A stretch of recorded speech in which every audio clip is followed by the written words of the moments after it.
सगळ्यात पहिली आणि खूप महत्त्वाची गोष्ट म्हणजे उन्हाळ्यामध्ये जर तुम्हाला कोणी ओव्हर ड्रेस करायला सांगत असेल तर ते बिलकुल तुम्हाला मानायचं नाही, कारण एकतर बाहेर खूप जास्त गरमी असते आणि अशा दरम्यान तुम्ही जर नेहमी कानाला टोपी घालून बसत असाल, अंगामध्ये स्वेटर घालत असाल, मोजे घालत असाल किंवा सॉक्स घालून बसत असाल तर अशा वेळी ते तुमच्यासाठी खूप जास्त त्रासदायक ठरू शकतो. ओव्हर ड्रेसमुळे एकतर तुमचं टेम्परेचर वाढू शकतं, डिहायड्रेशनचे चान्सेसही जास्त होऊ शकतात आणि इन्फेक्शनचा धोका सुद्धा वाढू शकतो.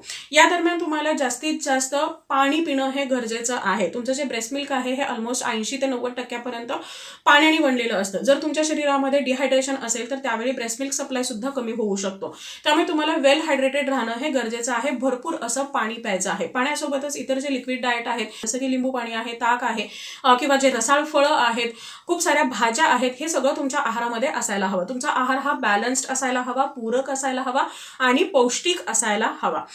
त्यानंतरची पुढची गोष्ट म्हणजे या दरम्यान तुम्हाला तुमचे जे काही स्टिचेस आहेत, मग ते नॉर्मल डिलिव्हरीमध्ये पडलेले स्टिचेस असू द्या किंवा सी सेक्शनमध्ये असलेले पडलेले स्टिचेस असू द्या, यांची विशेष काळजी घ्यायची आहे. उन्हाळ्यामध्ये येणारा जो काही घाम आहे किंवा टेम्परेचर आहे यामुळे इन्फेक्शनचे चान्सेस हे खूप जास्त वाढतात. जर तुमची सी सेक्शन डिलिव्हरी असेल तर 4थ्या दिवसापासून तुम्हाला रेग्युलरली आंघोळ करायची आहे. तुमची नॉर्मल डिलिव्हरी असेल तर त्यावेळी तुम्हाला रेग्युलरली पॅड चेंज करणं हे गरजेचं आहे.